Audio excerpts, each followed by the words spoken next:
राधे राधे दोस्तों, कैसे हैं आप सब। आई होप आप सब अच्छे होंगे। तो दोस्तों, आज मैं श्री भागवत कथा का तीसरा अध्याय आपको बताऊंगी, भक्ति के कष्ट की निवृत्ति। नारद जी कहते हैं, अब मैं भक्ति ज्ञान और वैराग्य को स्थापित करने के लिए प्रयत्नपूर्वक श्री सुखदेव जी के कहे हुए भागवत शास्त्र की कथा द्वारा उज्ज्वल ज्ञान यज्ञ करूँगा। यह यज्ञ मुझे कहाँ करना चाहिए, आप इसके लिए कोई स्थान बता दीजिए। आप लोग वेद के पारगामी हैं, इसलिए मुझे इस सुख शास्त्र की महिमा सुनाइए। यह भी बताइए कि श्री भागवत की कथा कितने दिनों में सुनानी चाहिए और उससे सुनने की विधि क्या है। अब सनकादि नारद जी को उनका जो सवाल था उसका जवाब दे रहे हैं।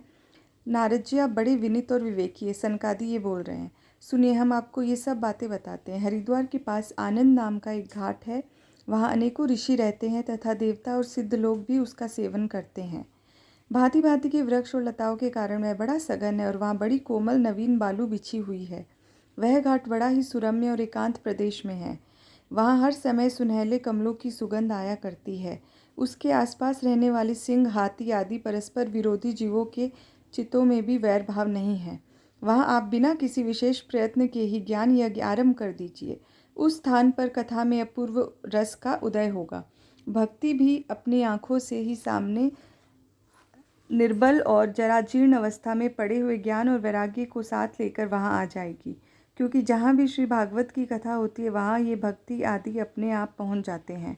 वहाँ कानों में कथा के शब्द पढ़ने से ये तीनों तरुण हो जाएंगे। सूत जी कहते हैं, इस प्रकार कहकर नारद जी के साथ सनकादि भी श्री भागवत कथामृत का पान करने के लिए वहाँ से तुरंत गंगा तट पर चले गए। जिस समय वे तट पर पहुँचे, भूलोक, देवलोक और ब्रह्मलोक सभी जगह इस कथा का हल्ला हो गया। जो भगवत कथा के रसिक विष्णु भक्त थे, वे सभी श्री भागवत कथा का अमृत पान करने के लिए सबसे आगे दौड़ दौड़ कर आने लगे। भृगु, वशिष्ठ, च्यवन, गौतम, मेधातिथि, देवल, देवरात, परशुराम, विश्वामित्र, शाकल, मार्कंडेय, दत्तात्रेय, पिपलाद, योगेश्वर, व्यास, पराशर, छाया, शुक, जाजली, जैनु आदि सभी प्रधान प्रधान मुनिगण अपने अपने पुत्र, शिष्य और ऋषियों समेत बड़े प्रेम से वहाँ आए। इसके सिवा वेद, वेदांत, मंत्र, तंत्र, सत्र, पुराण और छौ शास्त्र भी मूर्तिमान होकर वहाँ उपस्थित हुए। देखो दोस्तों, भागवत की कितनी महिमा है। सारे वेद पुराण सब वहाँ पे इकट्ठे हो गए भागवत सुनने के लिए। गंगा आदि नदियाँ, पुष्कर आदि सरोवर, कुरुक्षेत्र आदि समस्त क्षेत्र, सारी दिशाएं, दंडक आदि वन, हिमालय आदि पर्वत, देव, गंधर्व, दानव सब कथा सुनने चले आए। जो लोग अपने गौरव के कारण नहीं आए, महर्षि भृगु उन्हें समझा बुझाकर ले आए। तब कथा सुनाने के लिए दीक्षित होकर श्री कृष्ण परायण सनकादि नारद जी के दिए हुए श्रेष्ठ आसन पर विराजमान हुए। उस समय सभी श्रोताओं ने उनकी वंदना की। श्रोताओं में वैष्णव, विरक्त, सन्यासी और ब्रह्मचारी लोग आगे बैठे और उन सब के आगे नारद जी विराजमान हुए। एक और ऋषिगण, एक और देवता, एक और वेद और उपनिषदादि तथा एक और तीर्थ बैठे और दूसरी ओर स्त्रियां बैठी।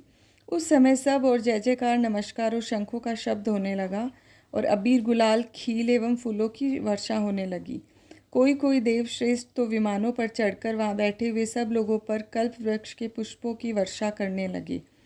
सूत जी कहते हैं, इस प्रकार पूजा समाप्त होने पर जब सब लोग एकाग्रचित हो गए, तब सनकादि ऋषि महात्मा नारद को श्रीमद् भागवत का महात्म्य स्पष्ट करके सुनाने लगे। सनकादि ने कहा, अब हम आपको इस भागवत शास्त्र की महिमा सुनाते हैं।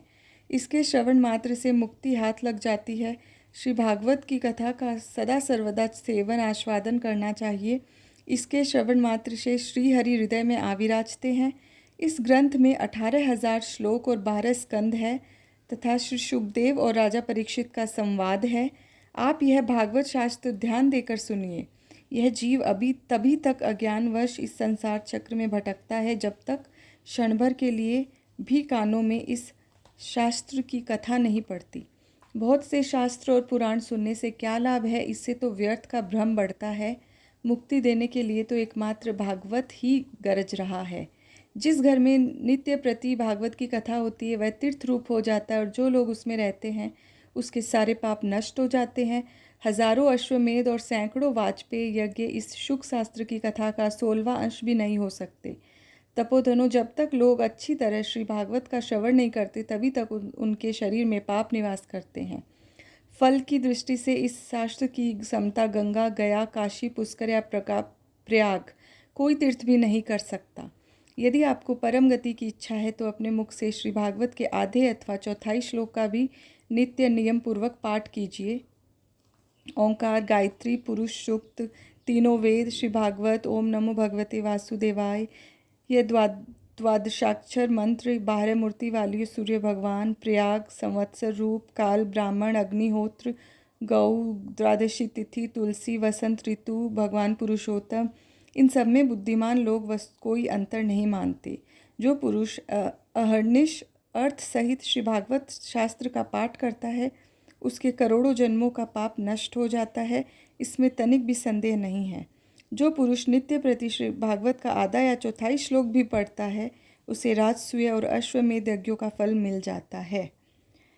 नित्य भागवत का पाठ करना, भगवान का चिंतन करना, तुलसी को सींचना और गौ की सेवा करना, ये चारों समान है।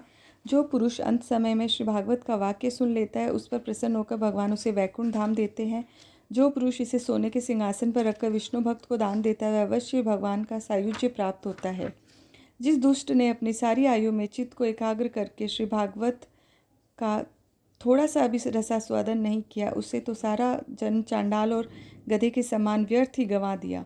वह तो अपनी माता को प्रसव पीड़ा पहुंचाने के लिए ही उत्पन्न हुआ। जिसने शुक शास्त्र के थोड़े से भी वचन नहीं सुने वह पापात्मा तो जीता हुआ भी मुर्दे के समान है। पृथ्वी के भार स्वरूप उस पशुतुल्य मनुष्य को धिक्कार है जो स्वर्गलोक में देवताओं में प्रधान इंद्रादि कहा करते हैं। संसार में श्री भागवत की कथा का मिलना अवश्य ही कठिन है। जब करोड़ों जन्मों का पुण्य होता है तभी इसकी प्राप्ति होती है। नारद जी, आप बड़े ही बुद्धिमान और योग निधि है। आप प्रयत्नपूर्वक कथा का श्रवण कीजिए। इसे सुनने के लिए दिनों का कोई नियम नहीं है, इसे तो सर्वदा ही सुनना अच्छा है। इसे सत्य भाषण और ब्रह्मचर्य पालन पूर्वक सर्वदा ही सुनना श्रेष्ठ माना गया है। किंतु कलयुग में ऐसा होना कठिन है, इसलिए इसकी सुखदेव जी ने जो विशेष विधि बताई है वह जान लेनी चाहिए। कलयुग में बहुत दिनों तक चित्त की वृत्तियों को वश में रखना, नियमों में बंधे रहना और किसी पुण्य कार्य के लिए दीक्षित रहना कठिन है। इसलिए सप्ताह श्रवण की विधि है। श्रद्धापूर्वक कभी भी श्रवण करने से अथवा माघ मास में श्रवण करने से जो फल मिलता है वही फल सुखदेव जी ने सप्ताह श्रवण में निर्धारित किया है।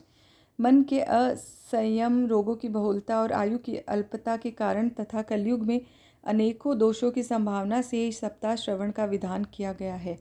जो फल तप, योग और समाधि से भी प्राप्त नहीं हो सकता वह सर्वांग रूप से सप्ताह श्रवण से सहज में ही मिल जाता है। सप्ताह श्रवण यज्ञ से बढ़कर है, व्रत से बढ़कर है, तप से कहीं बढ़कर है, तीर्थ सेवन से तो सदा ही बड़ा है, योग से बढ़कर है, यहाँ तक कि ध्यान और ज्ञान से भी बढ़कर है। अजी इसकी विशेषता का कहाँ तक वर्णन करें, यह तो सभी से बढ़ चढ़कर है। शौनक जी ने पूछा, सूत जी, यह तो आपने बड़े आश्चर्य की बात कही। अवश्य ही यह भागवत पुराण योग वेता ब्रह्मा जी के भी आदि कारण श्री नारायण का निरूपण करता है, परंतु यह मोक्ष की प्राप्ति में ज्ञानादि सभी साधनों का तिरस्कार करके इस युग में उनसे भी कैसे बढ़ गया। सूत जी ने कहा, शौनक जी, जब भगवान श्री कृष्ण इस धराधाम को छोड़कर अपने नित्य धाम को जाने लगे तब उनके मुखारविंद से एकादश स्कंद का ज्ञानोपदेश सुनकर भी उद्धव जी ने पूछा।